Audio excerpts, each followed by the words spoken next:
Throughout history, people have asked the question, is there more to our world than just what is perceived with our five senses? Do some persons possess a psychic ability?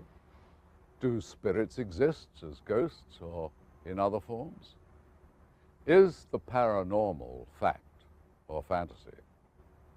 Well, now, perhaps thanks to the Russians, we're much closer to answering these age-old questions. While most Western scientists scoff at the mention of psychic and paranormal phenomena, in Russia, the study of the paranormal has been taken very seriously, so seriously that it warranted the attention of what was once the most powerful intelligence agency in the world, the KGB. And now, after the demise of the Soviet Union, much of this super-secret information is coming to light, including some astounding revelations known only to the KGB. I'm Roger Moore. Join us as we explore the secret KGB files. The United States and the Soviet Union have been on opposite ideological sides since they battled over Berlin after World War II. This dispute between the two superpowers evolved into the Cold War. An imaginary line now divided the world into two distinct parts, the Soviets on one side, the United States and its allies on the other. There were no concrete battlefields in this new war. Rather, each country proved its strength through the build-up of their nuclear arsenals and advancements in technology. With the arms race in high gear, secret information became a valuable currency in which to trade, and espionage seemed to be the modus operandi. But the Soviets took their intelligence efforts a step further to paranormal espionage. Case in point, the American embassy in Moscow, a repository of top-secret information. But outside those walls, agents of the KGB turned the embassy into a testing ground for new and more subtle forms of espionage.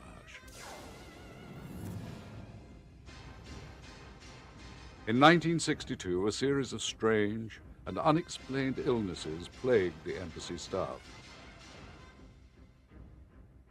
3 ambassadors in a row went home sick with cancer, and then many of the staff all became very ill, depressed, disoriented, feeling very, very sick, and quite a few of them had to also be recalled because of illness. Naturally, the CIA's suspicions were aroused.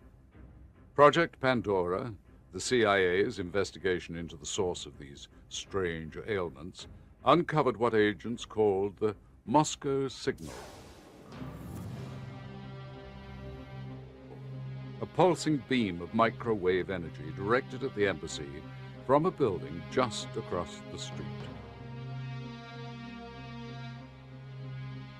Investigators were further alarmed to find that the beam was focused directly on the office of the ambassador himself, Walter Stossel.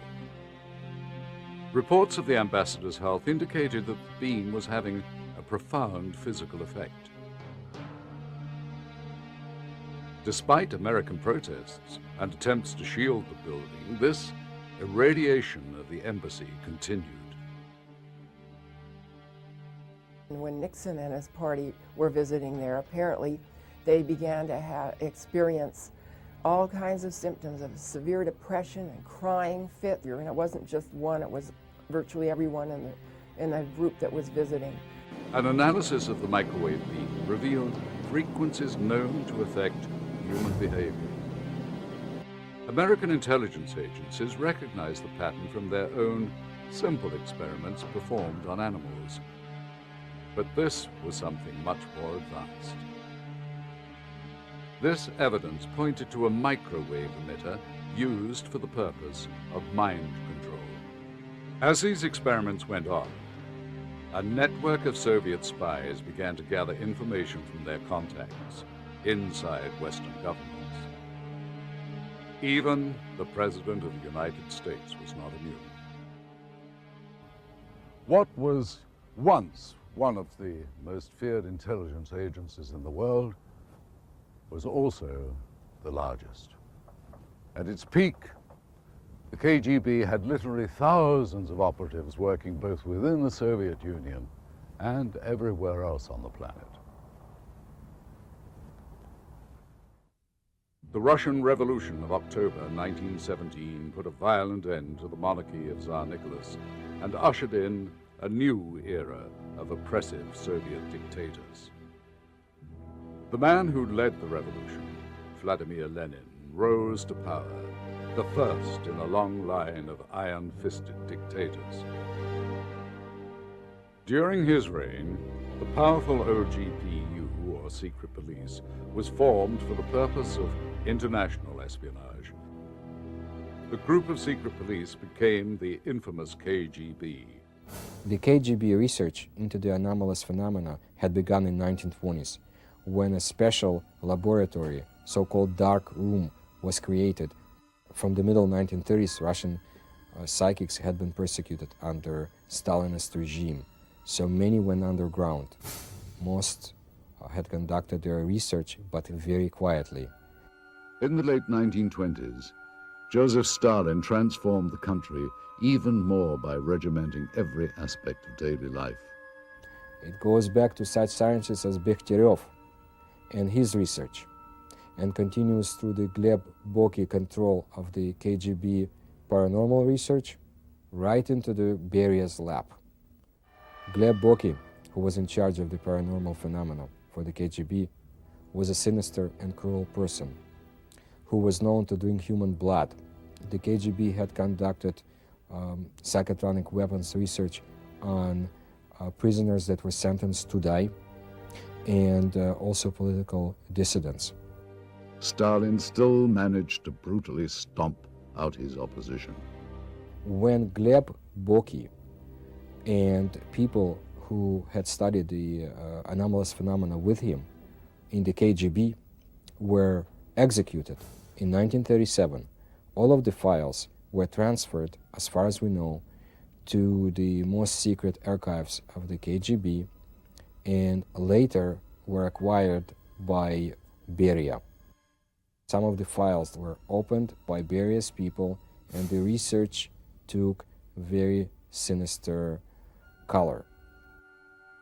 When Stalin died, there was a time of chaos in the Soviet Union. Some files of the paranormal were lost. Some were transferred to the dungeons of the KGB. However, the paranormal research went on. Under Khrushchev, great successes had been achieved in the Soviet Union with the paranormal. Some of the first biogenerators and machines to alter human minds came to the scene. The Americans were worried about Soviet research programs because they knew that the Soviet Union would not use it for peaceful means, that the Soviet Union was there to conquer and to overtake the United States. As the century came to an end, so did the power of the Communist Party. By obtaining top-secret KGB files of paranormal research, we are now learning just how far the Soviets went in their research and how they may have used it against their Western adversaries. The microwave bombardment of the U.S. Embassy in Moscow was just one example of the KGB's employment of paranormal tools. But interest in this field dates much further back to an unlikely source. The man who banned the practice of the paranormal and persecuted those who practiced any form of psychic manipulation, Joseph Stalin. In uncovered KGB files, the first name to appear was that of Wolf Messing. Wolf Messing was a fabulous character. He started out in Germany. He then became known as probably the most famous psychic in Europe in the 20s, the 30s. There are a couple famous tests, and one kind of delicious one was he was tested by Einstein and Freud. In an historic meeting, Messing was invited to demonstrate his mental abilities. And as the story goes, they were in Einstein's apartment, and he said, "Okay, Dr. Freud, send me a telepathic message of what you want me to do." And he thought for a minute, and then he went into the bathroom, opened the cupboard, took out some tweezers, went back into the living room and said to Einstein, "Oh, excuse me, Herr Professor," and plucked a hair out of his mustache. And Freud said that was exactly what he had asked him to do.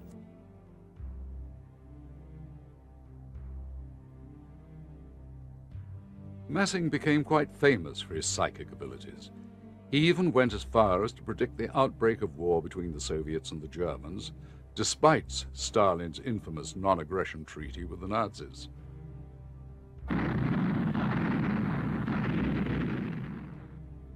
He also predicted the end of the war to the month and the death of Germany's Führer. In light of his reputation, people began to take these predictions more seriously, especially the occult-obsessed Adolf Hitler, who put a 200,000-mark bounty on Messing's head.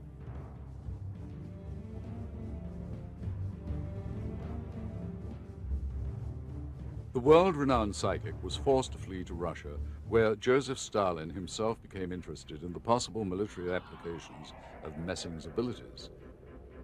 But first, Stalin wanted to test Messing for himself. One night when Messing was performing in a little border town, they came and took him to see someone. It turned out to be Stalin, and Stalin gave him two tasks to do. One was to rob a bank by psychic means. Of course, Messing had no account at the bank. His challenge was to withdraw the money using only his psychic powers of influence over the teller's mind.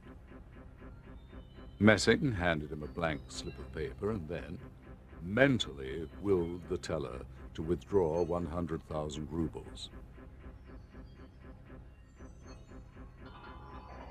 Convinced he was looking at a certified withdrawal form, the teller walked to the safe to retrieve the money, and as Stalin's KGB observer watched, the teller returned with bundles of currency and began handing them over to Messing, totally unaware that his own will was in Messing's control.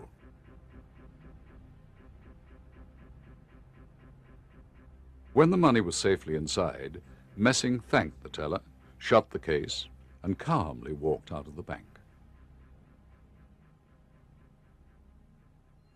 That was test number one, which he passed. And later, apparently, the teller had a heart attack and Messing felt terrible, but the teller lived. Stalin arranged another test. Messing was to slip past the highly trained soldiers surrounding Stalin's private dacha and drop in on the Soviet leader unannounced.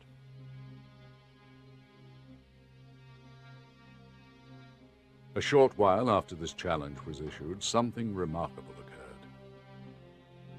A civilian man, offering no pass or pretext, made his way into the grounds of Stalin's dacha. Walking past the first ring of guards, he proceeded toward the building and casually walked inside.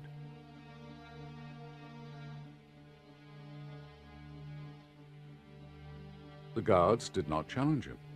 In fact, they stood at a respectful distance as he passed.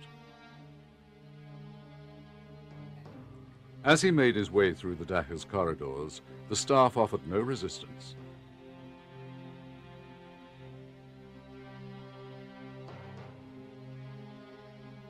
He had nearly made it all the way to Stalin's inner sanctum, where even the servants were veteran secret police officers.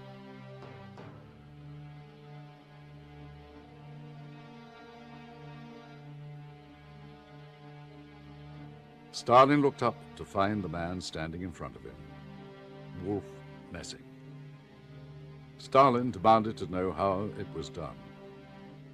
Messing explained that he projected a single thought into the minds of Stalin's guards and staff. I am Beria, the notorious head of the secret police, who none of the guards would ever attempt to stop. He had passed Stalin's test. Stalin was very much interested in Wolf Messing's abilities to harness him as a way to control, to find out how he controlled more people, and perhaps to use Wolf Messing to find out what Stalin's henchmen were really thinking or plotting against him. Did Wolf Messing go on to serve Joseph Stalin as a psychic spy? Stalin tested wolf messing through many ways. You need to understand, most of this information is still classified and locked away in Soviet archives. What we know for certain is that in 1967, Wolf Messing arranged to publish a full account of his life's work. But following an announcement of its publication, the manuscript was quietly buried.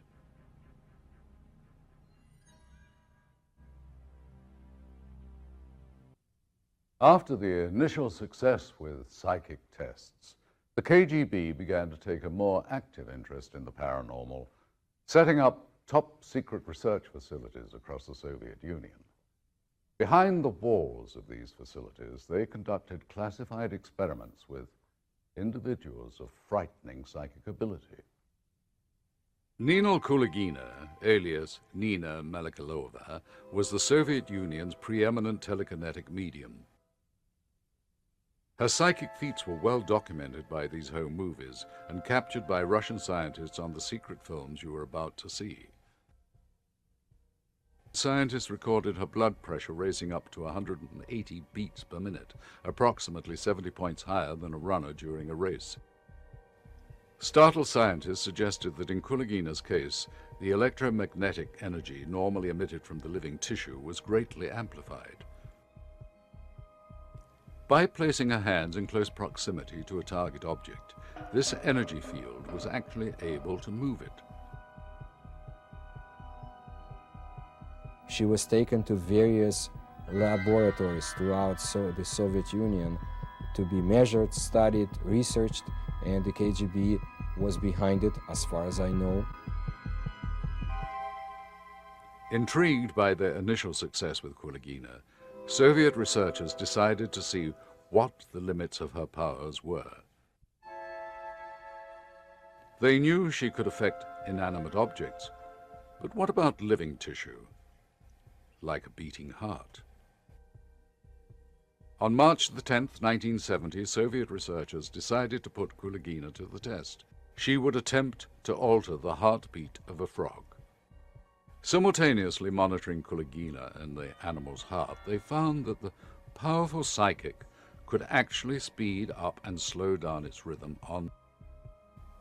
And then, in a disturbing demonstration of her abilities, Kulagina successfully commanded the heart to stop beating. And could such a power be used against human beings? If so, could it be trained as deadly instruments of the KGB? It was a heart attack brought on by continuous mental strain that forced her into retirement. But the Soviets soon found her successor, an heir worthy of Kulagina's psychic crown. Alla Vinogradova, a telekinetic medium who proved herself to be Kulagina's equal in every way. With Kulagina's retirement, Vinogradova became the focus of the KGB's interest in telekinesis. In these films, smuggled out of the Soviet Union by Western researchers, Vinogradova demonstrated her remarkable telekinetic ability. With a wave of her hand, the target object is compelled to move, guided by an invisible force. The object changes direction several times, totally responsive to her will. Researchers working with Vinogradova claim to be able to feel the electrostatic energy field left near the object after she had moved it. Flashlight bulbs placed near the test site would light up briefly, confirming the presence of this energy. The Soviets had their newest telekinetic medium, equally stunning in her abilities as her predecessor, the powerful Kulagina. The KGB was interested in so-called telekinetic hits, actual destruction of enemies through the use of telekinesis, objects within their bodies, enemies' bodies. So definitely the KGB would be interested. How far they had achieved success, I do not know. If the KGB used such psychics to conduct covert assassinations, they kept no records, and autopsies of heart attack victims would not reveal a telekinetic influence. But the prospect of such undetectable psychic warfare does give one pause to think. Since their initial experiments with the Moscow signal, the KGB had made significant advances in psychic research. Where before they were totally dependent on microwave technology, their agents could now rely on a new hybrid form of mental manipulation, psychic mind control. Recently, KGB files have come to light which expose the Soviets' continued fascination with telepathy and other forms of mind control. And it was very prestigious to be a winner and to get all the gold medals at the Olympics and all this sort of thing. So they also went in at chess competitions, and that's one where there's a lot of documented evidence that they did use devices or they used hypnotists to influence the players. Experts in the West worked under the assumption that the KGB would want to keep such advances secret, but it was eventually discovered that the Soviets had a different agenda, putting their paranormal research to use right out in the open for the whole world to witness. Building more bombers, tanks, and nuclear missiles wasn't the only goal of the Soviet Union. The Russians intended to fight the Cold War on a purely psychological level as well. Ligao City, the Philippines, the site of the 1978 World Chess Championship. 27-year-old Anatoly Karpov, the title holder at the time, was pitted against internationally renowned Viktor Korchnoi. Korchnoi, the former Soviet chess champion, had defected to the West in 1976, leaving behind his wife and son. Korchnoi made no secret of the fact that he was planning to use the chess match, which had attracted the attention of the international media, as a public platform to call on the Russians to release his family. One could only imagine how embarrassing this scenario would be for the Soviets if Karpov, Russia's golden boy, was defeated at their national pastime by a former citizen, a defector no less. Normally, the KGB would eliminate Korchnoi before he posed a problem. In other words, he would simply disappear or die under mysterious circumstances, standard operating procedure for the Soviet intelligence network. The KGB had an assassination program, but it covered only individuals who were sentenced to death either in absentia or otherwise. Political dissidents, enemies of the Soviet system, former Soviet citizens, they were targeted for assassination. But there was too much attention on Korchnoi. The KGB would have to resort to other methods to ensure Karpov's victory. There was a team of KGB specialists in the Philippines. They especially were assigned to that chess championship, just to influence Mr. Korchnoi. And to destroy his ability to win, of course. That was the major goal.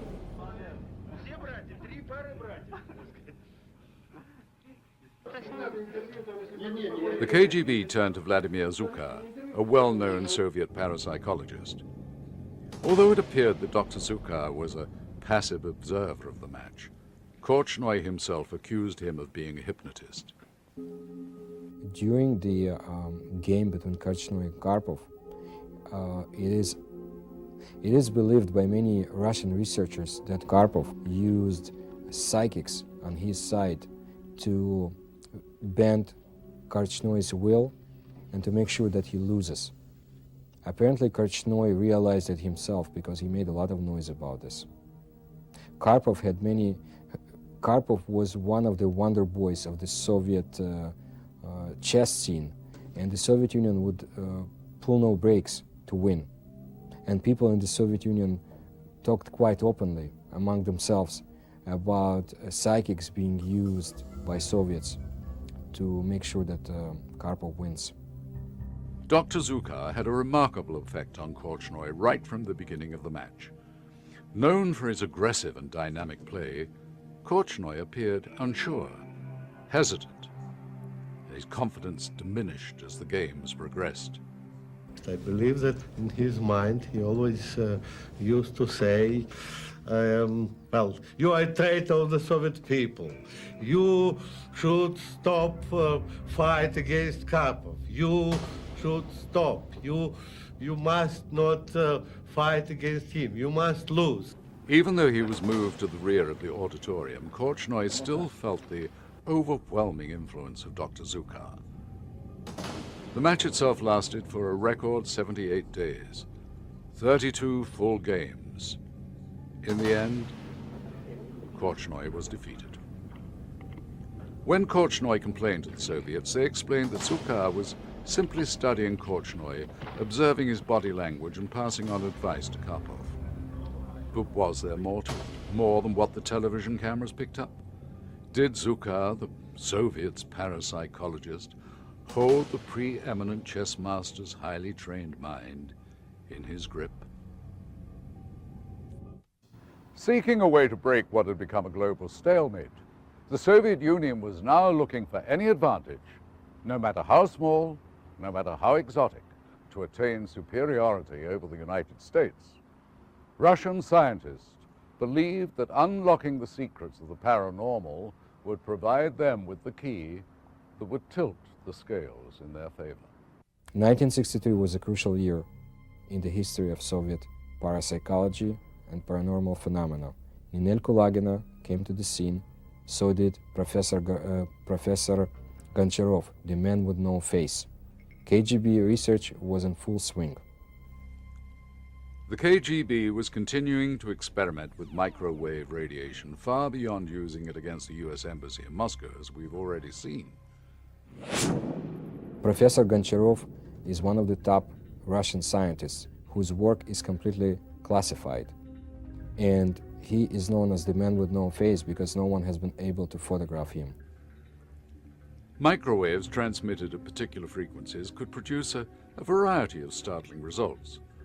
Such energy had been proven to cancel out the centers for fear and anxiety in the brains of Russian soldiers, turning them into more effective fighters. Goncharov showed two devices used for mind control through acoustic, radiation, and waves. The effect of such devices is horrible. Test subjects seated inside a microwave field could actually hear buzzing and clicking noises inside their own heads, sounds that could be combined and refined to form words, whole sentences. Commands could be beamed directly into the brain of a willing or unwilling subject. He can basically manipulate any human being into doing whatever Professor Goncharov or any other operator want this being to do. How far could these tests go? For that answer, we have to look a little closer to home. American intelligence most likely knew of the ongoing paranormal research behind the Iron Curtain and were quite afraid.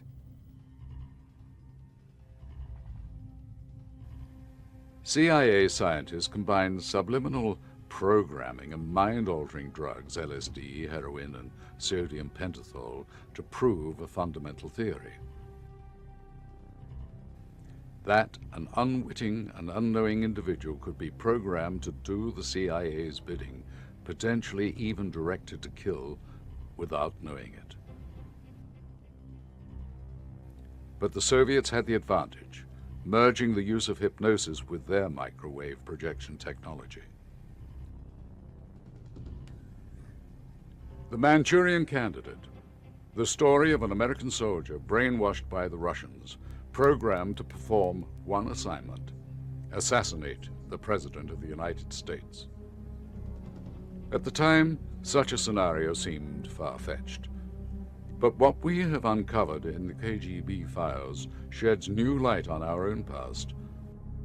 I understand the interest of American public to the assassination squad activity in this country, but I cannot separate this activity from general plans of Russian Federation general staff for the future war against America. May the 13th, 1981, Vatican City.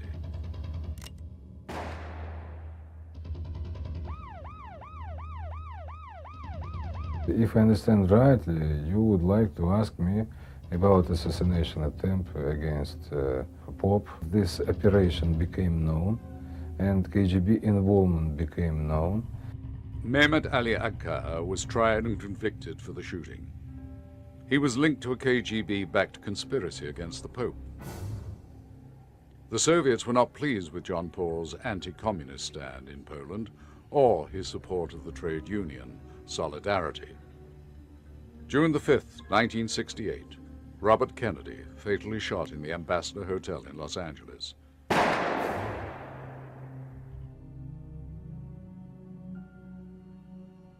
Siran to this day has no memory of the shooting. His journal entries read like automatic writing, what someone would write if in a trance. The KGB was trying to create so-called zombie agents through zombification process. They also were interested in telepathy, to find out how they could trigger their agents who would be sent to foreign countries without realizing that they were Soviet agents. Some of Siran's supporters believed that he was the victim of mind control, conditioned, directed by person or persons unknown. It's quite possible that the zombie agents sent in to foreign countries by the Soviet Union were used to the telepathic launching of their mission. All we need to do is look to the history of recent events. The similarities to the Manchurian Candidate are far too chilling and more prophetic than a work of fiction. The KGB viewed Kennedy as a tough and very formidable enemy because we knew we could not manipulate him the way we could others. Soviet leaders were afraid of him. America again is feared, America is despised, America is distrusted. Dallas, 1963.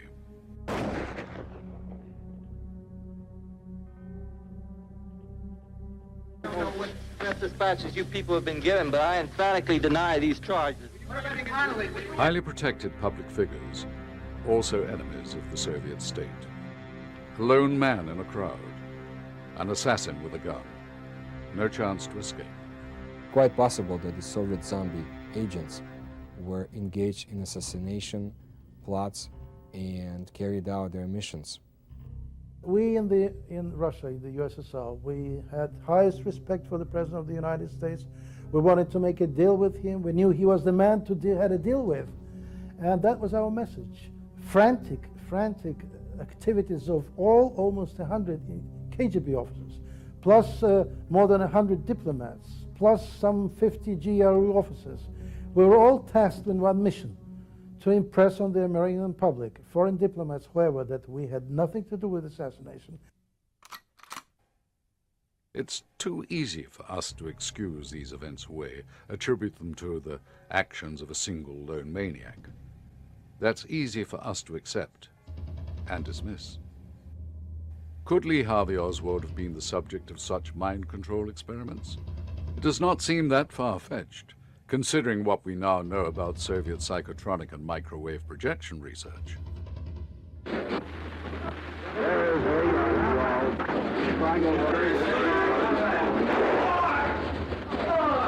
We've been shot.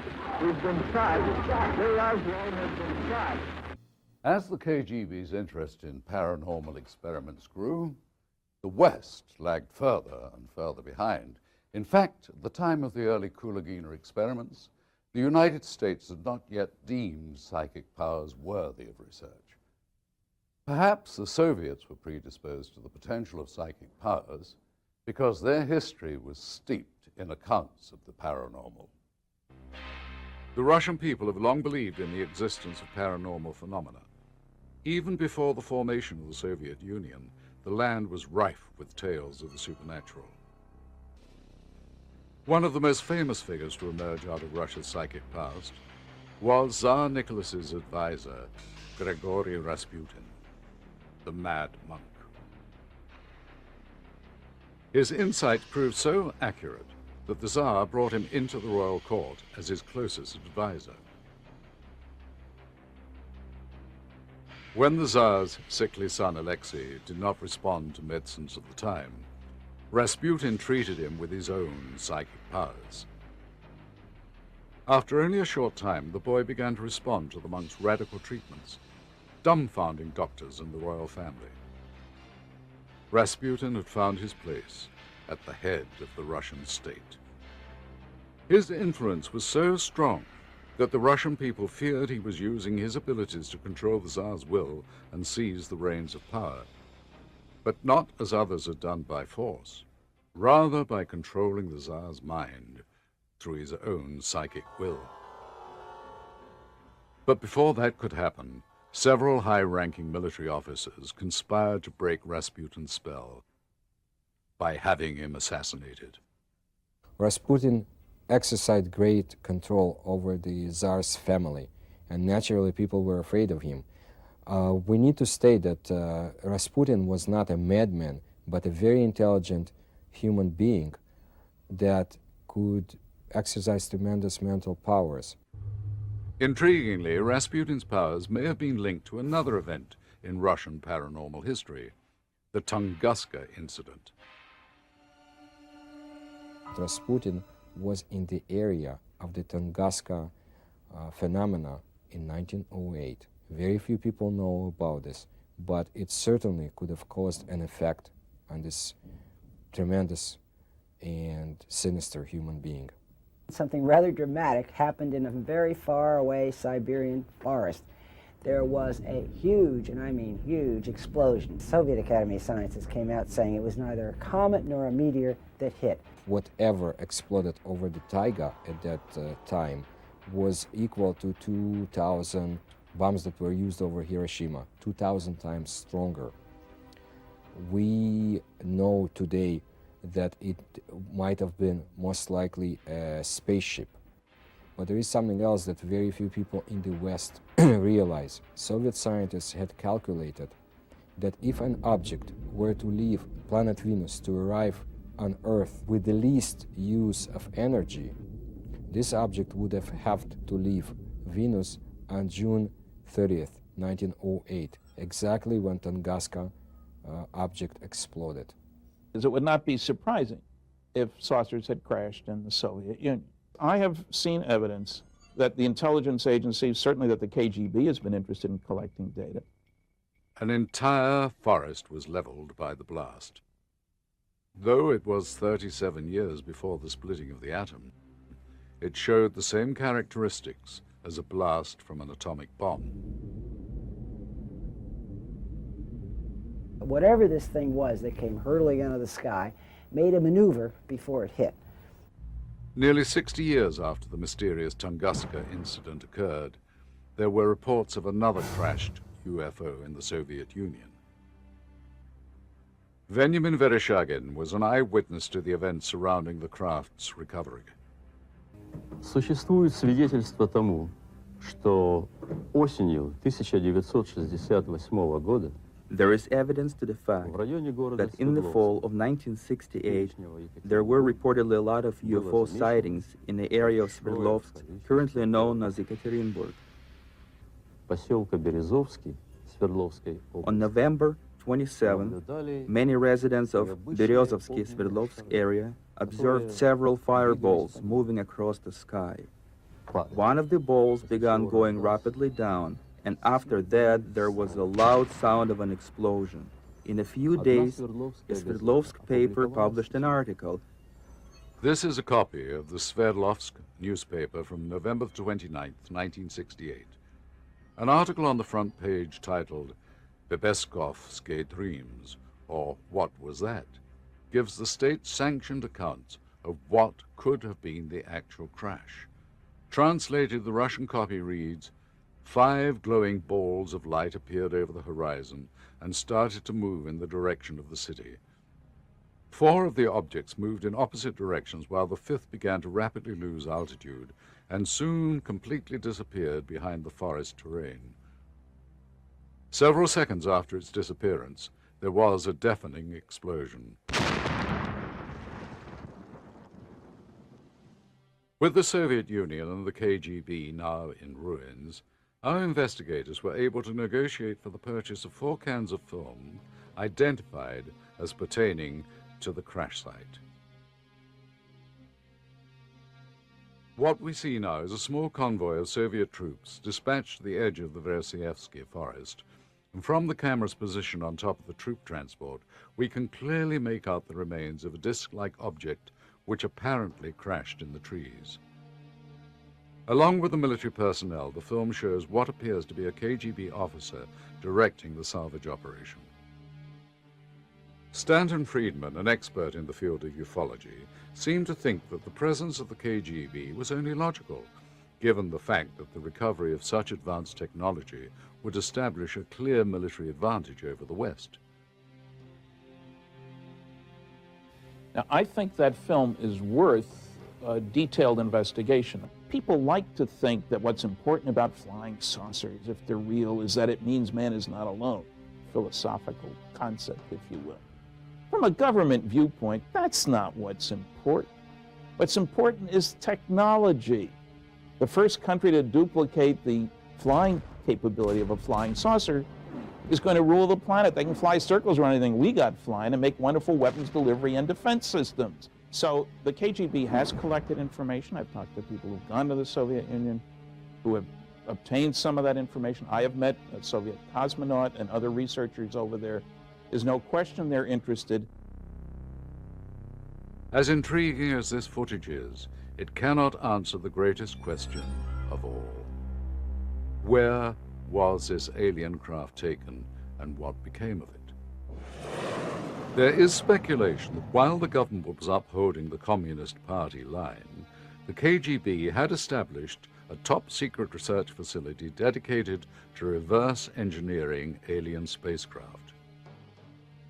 Perhaps it was in one of these remote and top-secret facilities that the Soviet military began to study their vast pool of evidence from UFO sightings. If so, then it is fair to assume that the Soviets were able to unravel some of the mysteries of these complex alien technologies and apply them to the construction of advanced military weaponry.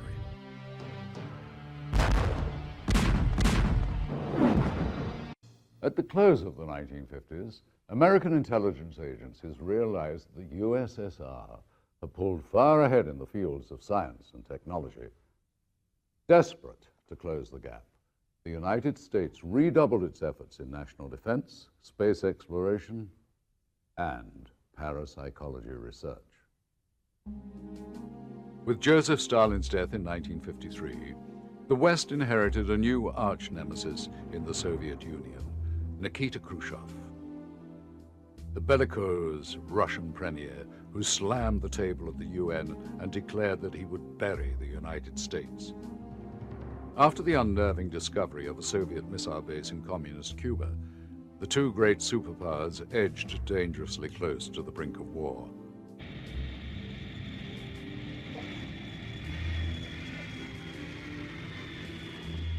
But the threats did not end there.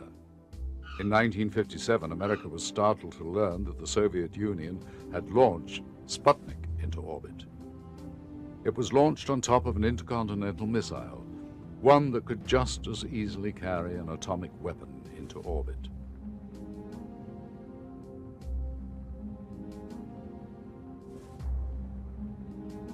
But the space race opened a whole new field of experimentation with psychic phenomena.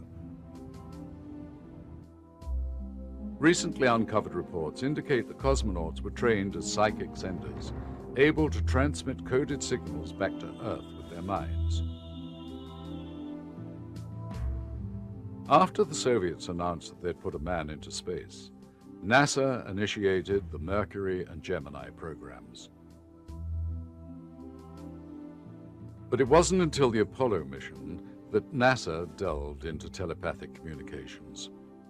NASA's most ambitious experiment involved astronaut Edgar Mitchell. His mission was to send telepathic transmissions from the moon to psychic receivers on Earth.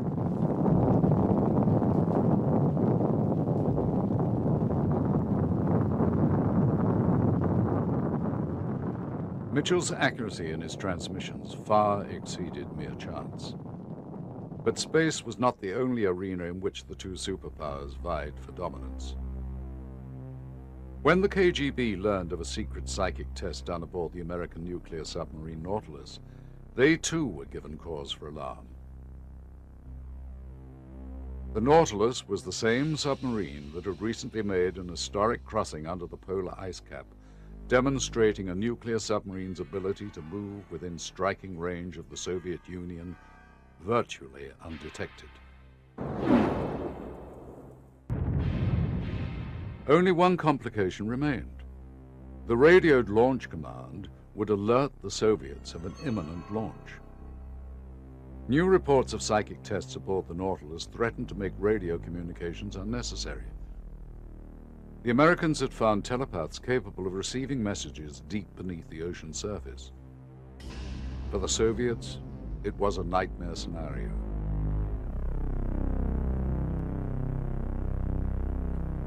The American submarine could now attack with no advanced warning.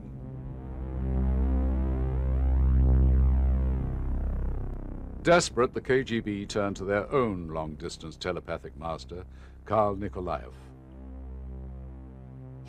In experiments such as this, Nikolaev, stationed in Moscow, was able to receive telepathic messages from his partner, Yuri Kamensky, located some 1,500 miles away.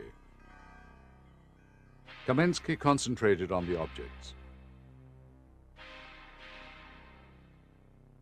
It was up to Nikolaev to correctly identify these objects, using only his telepathic powers.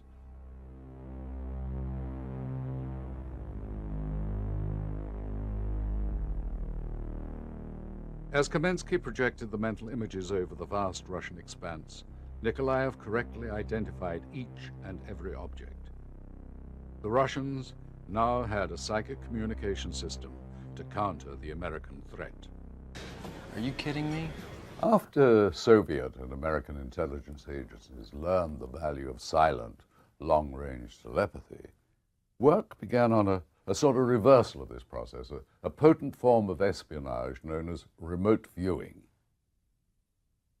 Remote viewing is the alleged ability to perceive places that are remote and out of the reach of senses. This is how the Soviets described it. Housed deep in the Department of Bioinformation of the Popov Institute, Soviet scientists continued their cutting-edge research into psychic phenomena. The KGB began a search across the entire Soviet Union, scouring universities and military recruits for the best, brightest, and most powerful psychics known to man. The best of these psychics were channeled into a research group under the direction of the Soviet military, Special Department Number 8, a top-secret group dedicated to military applications of psychic power. During tests of their abilities, the Soviet High Command was astonished to learn that they could see into sensitive government facilities and anticipate troop movements from behind laboratory walls. Scientists theorized that the phenomenon was the result of extremely low frequency waves received in the brain, corresponding with the brain's own alpha wave frequency of 10 Hertz. Einstein's particle wave theory suggested that subtle traces of information could be transferred to the brain on minute particles within these waves. However, the Soviets learned that they were not the only ones researching this new kind of telepathy. It wasn't long before the KGB came across an obscure publication by a research group attached to Stanford University claiming to have achieved similar results. After seeing this, the KGB knew that the Americans had discovered remote viewing. The KGB was very much interested in the American development in the area of remote viewing because the KGB wanted to overtake Americans.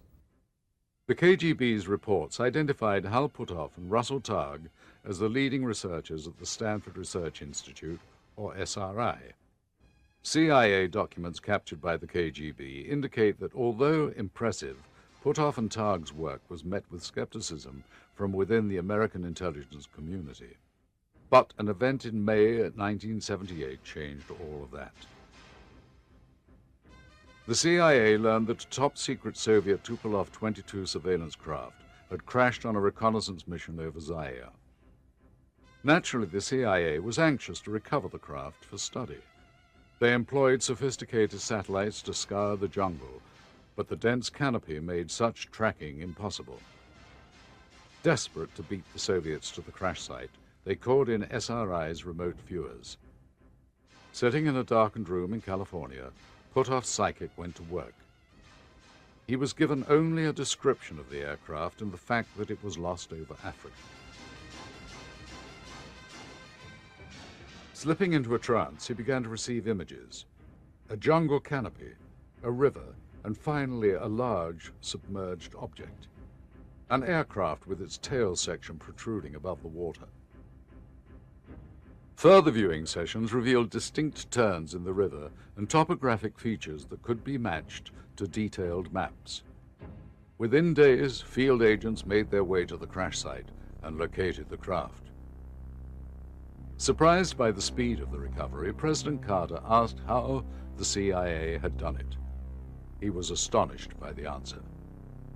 The Soviet government was understandably alarmed by the loss of their top-secret aircraft and desperate to learn more about the remote viewing capability of their American counterparts. SRI is Stanford Research Institute, and it was at the time about the second major think tank in the whole of the U.S. And at that institute, they began the research into the Stargate program. Operation Stargate was the Americans' response to the discovery that the Russians and the Chinese were all using psychics to do espionage. All they had to tell them was the coordinates of where the place was. They could then go in and look there, examine any files in the drawers and read the letters on the tables and get absolutely reconnaissance level information. The United States government began funding secret projects like Operation Grill Flight and Stargate to penetrate and gather intelligence on Soviet military installations and weapons plants. One of their psychics, codenamed 518, was tasked by the National Security Council to remote view a Soviet facility in the Arctic port of Severodvinsk. Spy satellites had detected heavy construction around a particular building, but could not determine what was happening inside.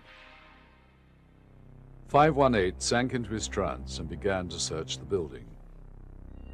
He saw flashes of light from arc welders and a giant double hull under construction, a submarine.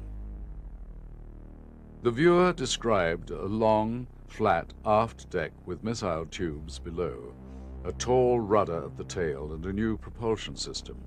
The craft was larger than any known submarine in the world. The NSC confirmed this report when several months later, the first Soviet Typhoon-class submarine was launched into the White Sea.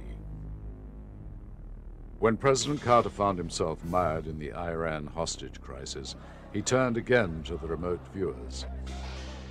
Working around the clock, they were able to penetrate the American embassy in Iran and follow the prisoners' movements as well as their captors, even reporting the mental states of the hostages.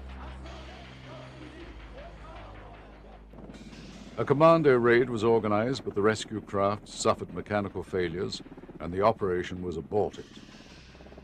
But the remote viewers continued to monitor the hostages until their release.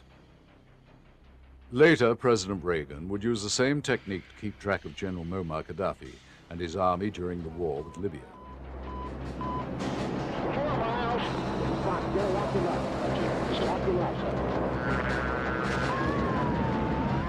The Soviet Union was very much worried about any kind of American spying, certainly involving remote viewing or any other paranormal phenomena.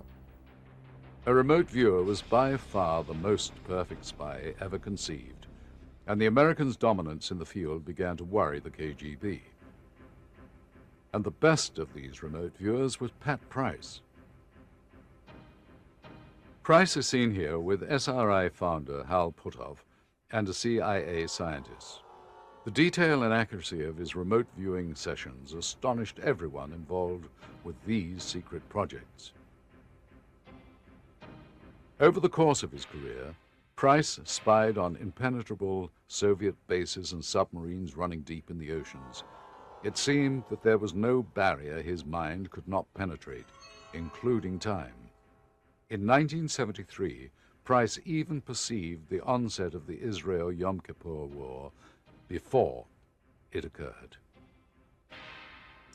And perhaps of most concern to the Soviets, he could see into secret missile bases where he kept track of the Soviets' arms increase, pinpointed nuclear missile silos, and found code words. The Russians were forced to find countermeasures to the threat of such detailed reconnaissance. After stopping in a restaurant in Las Vegas, Pat Price complained to a friend that he suspected a man had slipped something into his coffee. That night, Price was found in cardiac arrest, and he was declared dead at the hospital. But that's not the end of this strange episode.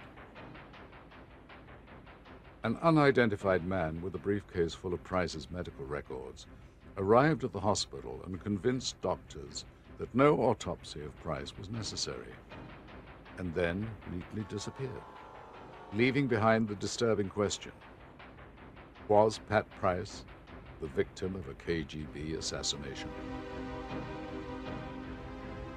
Now that the KGB had culled decades of rigorous research with the world's leading psychics, they turned their attention towards harnessing this raw PSI energy for military applications. The Vietnam War highlighted the West's concern that communism would continue to spread unchecked across all of Asia. While the Soviets knew they could not become directly involved in an armed conflict, the war added new urgency to the search for military-grade psychics.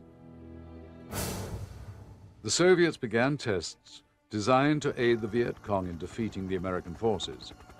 One such test was aimed at guiding VC soldiers through fields of anti-personnel landmines. It was an ideal task for the Soviets' remote viewers. The footage you are about to see has never been viewed before. It is a top-secret Russian operation codenamed G-Hunt, a controlled study probing the abilities of psychics to detect the presence of landmines. The film is believed to have been shot in the Soviet Union in early May 1973. The KGB officers and soldiers wait at the edge of the minefield while this unknown psychic focuses on a map of the field, not with his eyes, but with his fingers. Keying in on the negative psi energy that live mines emit, the psychic relays to the ranking KGB officer that he is ready to begin. The soldier takes his place at the edge of the field. It is a nerve-wracking process as real mines dot the field and every step counts. The first order is given and the soldier makes his way into the field. The radio operator receives a command from the psychic. To switch directions, the soldier adjusts and slowly creeps forward. As the soldier continues, the psychic zeroes in on the hot zones, navigating him safely through the field.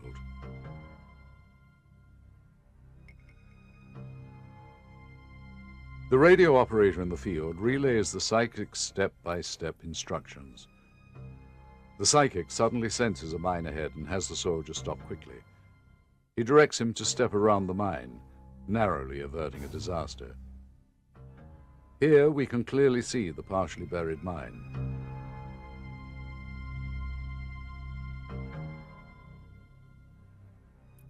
Amazingly, Operation G-Hunt was a success, and declassified records indicate that the KGB implemented the program in Vietnam well into 1976. Why was the KGB so interested in helping the North Vietnamese? Was it simply communist solidarity?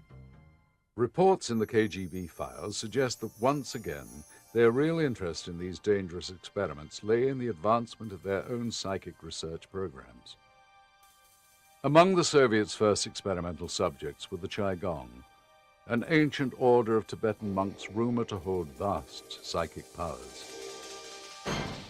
We do know that in 1945, when the Soviets came to Berlin and liberated it from Nazis, they also liberated Nazi supernatural archives, studies of the supernatural phenomena that had been going on quite extensively under Hitler.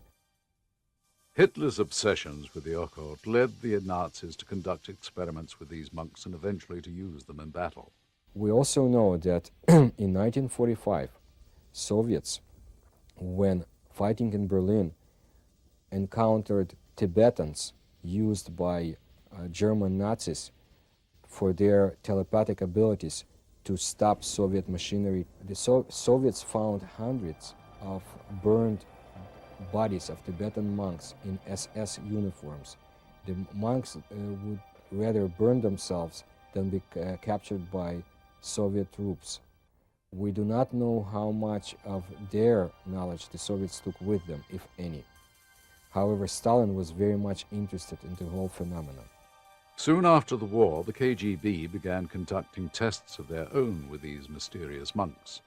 During laboratory experiments, Soviet scientists had them focus on a new target, a human skull. After only a few minutes under the intense concentration of the monks, the skull cracked. Whether or not this power was used by the Soviets to turn the tide of the war is unknown. However, this was not the only psychic weapon developed in the Soviet labs. Soviet researchers and psychics continually asserted that a radiant energy field surrounded all living things. And in the case of psychics, that field was simply amplified. However, it wasn't until a Russian scientist made an amazing discovery that researchers were able to see this energy with the naked eye. Semyon Kirillin, a Soviet electrical engineer, had developed a means of photographing the energy fields that he believed infused all living things. Kirillin photography is photography done with electricity instead of light. And whatever you're going to photograph is put on a plate, and then a high-frequency current is run through it. And the image that is shown gives an indication of the energy fields around the bodies. Kirillin's photographs recorded the astonishingly intricate lattice work of energy which surrounds all of us. It was this revelation that attracted the attention of Soviet authorities. The state wasn't interested in purely scientific advances. They had other things in mind. To test the validity of this new technology, Soviet researchers brought in one of their proven psychics, Alla Vinogradova. These photographs of her hands at rest show a relatively normal aura. But as she channels psychic energy through them, the Kirillin photograph clearly shows the change. With such startling photographic evidence, KGB scientists realized that they had found an effective means of identifying potential psi operatives. Is it possible that we're looking at an energy that, until now, only psychics could perceive? Experts believed that these energy auras were composed of many different elements. They could include electromagnetic fields, various types of radiation, or a type of energy that is yet to be classified. One of the most fascinating experiments that they did, starting to work first on trying to diagnose whether wheat crops had been contaminated or infected and so forth, and they discovered that disease shows up ahead in an energy field around a living thing long before it can ever be detected by any physical means in the actual leaf or wheat or whatever itself. Soviet scientists soon learned that humans also showed such energy signatures. If a person starts to get sick, the illness shows well in advance. An unexpected result of these experiments was the discovery that this bioenergy could be manipulated by psychics, used to heal the human body. The Soviets had a great, vast, and ongoing interest in psychic healing, and one of the reasons, one of the more benign reasons to study PK is for healing, and that's true anywhere, and certainly was true in the Soviet Union. According to Russian healer Alexei Kriratov, a person's biofield changed depending on the physical state of the body. As his hands passed along the patient's body, he could tell at once which organs were diseased. Patients claimed to feel great heat coming from his hands, as if a field of energy were radiating from his fingers. It wasn't long before the KGB found a use for such abilities. When the Soviet Union's leaders fell ill, great measures were taken not to appear vulnerable to the West and to colleagues within the Soviet Union who were eager to seize power. To keep order, the KGB called in psychic healers like Krylatov. Ailing Russian leaders like Leonid Brezhnev secretly employed such psychics to maintain their grip on power. The KGB did not limit exploration of the paranormal to that existing within living beings. They also investigated the phenomena of ghosts and spirits. Of course, this study in and of itself is not unique, but the KGB approached it with a different goal in mind. The agency believed that if spirits did indeed exist, it might very well be possible to harness their power for use as a weapon. The Golden Ring is the name given to a loop of ancient towns in an area to the northeast of Moscow. The picturesque beauty of these towns belie their preternatural activity.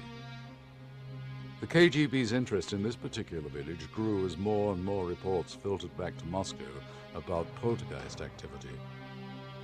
KGB files indicate the first documented poltergeist case was investigated in 1968 in SUBTITLE, a town in the Golden Ring. The Leitmanov family reported nightly visits by a spirit after work had been completed on the chimney of their dacha. I've been around about 12, 13 years old. I did hear the noises coming from my grandparents' bedroom, which located upstairs. It make just noises, and they blow candles off, and that's about it. So it's harmless stuff. We knew KGB when investigated for sure, and my parents, they reported to KGB. By time agents came in, this ghost moved from upstairs to living room and start to knock out of books from the shelves, and also rearrange items on this rental place. KGB came, take the cameras, they try to take pictures of the host. I never saw this picture, and I just always wondered why this little host wanted by KGB. The Leitmanov spirit was just the first incident the KGB investigated. But there were others. The footage you're about to see has been locked away in the KGB archives until now. What has been captured on this footage is extraordinary, perhaps a little too extraordinary. The agent who led the investigation into this poltergeist activity agreed to speak under the condition of anonymity. A little bit of sprite meant nothing to us. It was a trifle. But we had to investigate. We were looking for a very powerful spirit, and we found one. The magistrate's quarters were inside the city walls. He reported poltergeists. We were astounded when we walked in. Immediately, you could sense the presence of something. We wasted no time and set up cameras where the sightings mainly occurred. The first place was the hallway. After 5, maybe 6 weeks, we finally captured something. An image on film.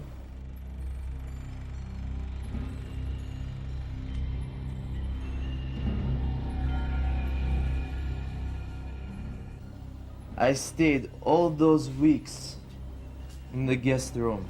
Every night I was awakened by a strange rapping from the desk. Each time I turned on the light, the sounds would stop. So we set up another camera in this room.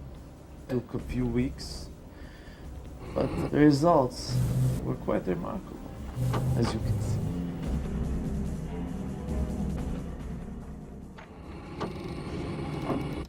Remarkable indeed. But what did the KGB want with ghosts? The magistrate's poltergeist derived all its energy from inanimate objects. The writing desk to be somehow concentrate with this energy spirit. So we postulated that if we could capture that energy, we could use it with psychotronic devices for espionage. After all, nobody believes in ghosts. Are you kidding me? But first we had to train the poltergeist. This was extremely difficult. Each night, I'd place the watch inside the writing desk and ask the spirit to move it to a little table in another part of the room. The experiment went on for months, with very little progress. Sometimes the watch was still in the desk in the morning, sometimes in my pillow. This was very, very frustrating. But finally we captured something very special. According to this footage, the poltergeist accomplished the task it was asked to perform. Are you kidding me? But how reliable is this footage and the story this former agent tells? Did the KGB want to use the energy from poltergeist for espionage, or was it some elaborate hoax? In any event, the KGB deemed poltergeist too unreliable and unstable and stopped any further research. Are you kidding me? Throughout the Cold War, misleading information was manufactured by both sides. But now the Iron Curtain no longer exists. This propaganda can be seen in its proper perspective. With the decay of communism came great political turbulence in the Soviet Union. Evidence gathered from the KGB files indicates that as conditions worsened, rival factions within the government began to unleash the most frightening psychic weapons of all, psychotronics. The Berlin Wall, a barrier that insulated the Soviet Union from the rest of the world. Ultra-secret facilities contained behind that wall were developing weapons of incredible power. The infamous Moscow signal, or microwave energy directed at unsuspecting employees inside the US Embassy. Even Richard Nixon, during an official visit to the Soviet Union, was a target of this program. All the details regarding this operation have yet to be uncovered. Nina Kuligana. Directed by her KGB handlers, Kuligana used the power of her mind to control the heartbeat of a frog. And the KGB in turn found ways to turn such power against unsuspecting human targets. At first glance, these objects look simple enough, harmless, like children's toys. But we now know that the KGB invested millions of rubles in their testing and development. The discovery of the energy associated with psychic phenomenon will be as important, if not more important, than the discovery of atomic energy.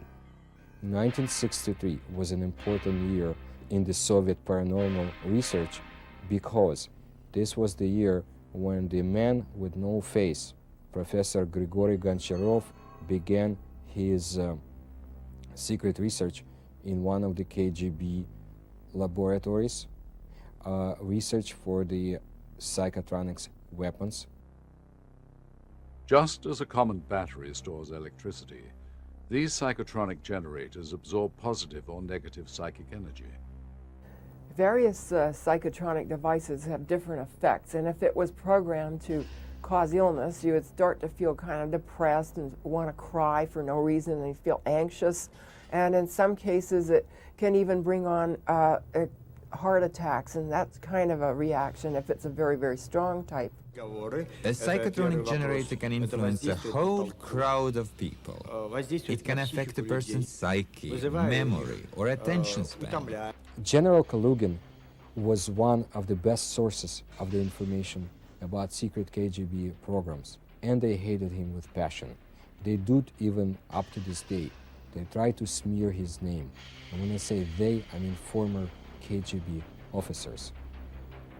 General Kalugin has done much for the Russian democracy, and because of him, people in the West found out about secret paranormal programs of the KGB to an extent that they never had before. Obviously, the Soviet security services could not stay indifferent to those efforts to produce a new, deadly or whatever mysterious weapon. So they tried to explore the mysteries of human power of other people and simulate a generator of the same nature, which produced a similar effect. But as far as I know, the military did produce something of that nature, and according to my knowledge, it was very successful. Declassified KGB documents indicate the construction and testing of larger, more powerful psychotronic generators. The KGB and the Soviet government were very much interested in telepathy because it would allow them control over population. Professor Goncharov, the man with no face, revealed back in 1996. Then 10 years before, in 1986, the Soviets were ready to launch a satellite. Within 5 years, a satellite would have on board a psychotronic weapon that would be able to emanate radiation to control a population in the area of 20,000 square kilometers. The US government was afraid of Sputnik, not only because the Russians beat them to the space race, but because of ways how the Soviets would use such a satellite. And Americans could easily see Soviets taking such weapons into orbit. But the smallest psychotronic devices, the simplest ones, posed the greatest threat. There are many varied functions for each type, and each one is designed for a specific purpose. And also probably depending on the distance at which it could work. Some of them can work with any distance. Up until this point, KGB paranormal research has been dependent upon a handful of powerful psychics. But with psychotronic generators, any KGB agent could unleash this psychic power with the push of a button. With the fall of the Berlin Wall and communism, the Soviet Union was on the brink of total collapse. With government security no longer in place, psychotronic generators were now out in the open for anyone to use. In August 1991, hardline communists attempted to regain control of the Russian government. Russia's newly elected president, Boris Yeltsin, stood against the coup.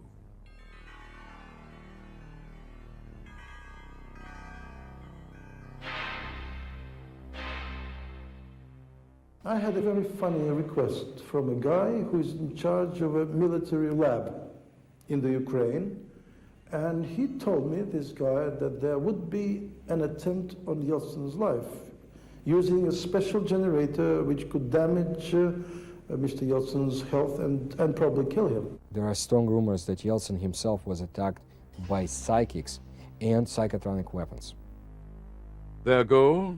Trigger a heart attack, possibly even to murder Yeltsin and bring the growing democratic revolution that he inspired to a halt. Psychic healers like Alexei Kriratov came to Yeltsin's defense, acting as bodyguards, safeguarding his health. Ultimately, the coup failed. He is a very sick man, yet he continues to carry on through his illnesses, and every time he is revived. Some people believe that Yeltsin is no longer the person he was back in 1991. Some people believe that Yeltsin is something like a zombie that is being used by people in his circle. A disturbing veil of lawlessness has settled over the former Soviet Union. Under these circumstances, former KGB agents and Soviet scientists are selling secrets on the black market. What was once secret Soviet research now goes to the highest bidder. Currently in Russia, it's very hard to know what's happened to the psychotronic generators. Our friend Edward Naumov had warned about this because he said there was no agreement in any of the arms deals to deal with anything of this in this realm. Министерство обороны СССР, КГБ, the Ministry of Defense, the KGB, and other organizations did build psychotronic generators. I know that over $500 million rubles were spent in developing psychotronic equipment. Вот теперь возникает вопрос. Which brings up the question, where are all these devices?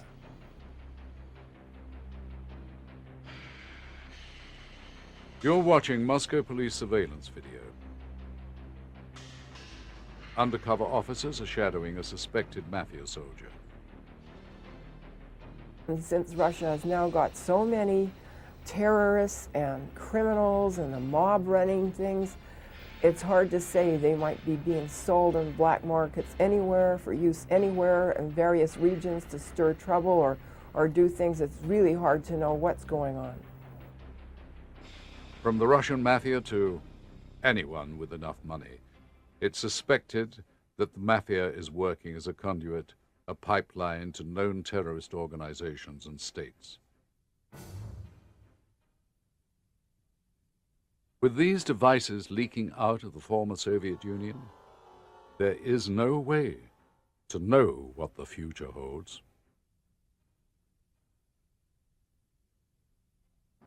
Even though we have uncovered a great deal of the KGB's information about the paranormal, still we have probably only begun to plumb the depths of the agency's top-secret files. We therefore must wonder what else the KGB uncovered, because whatever it is, the Russians still have it in their possession today. And the biggest question of all is how will they use these incredible discoveries in the future?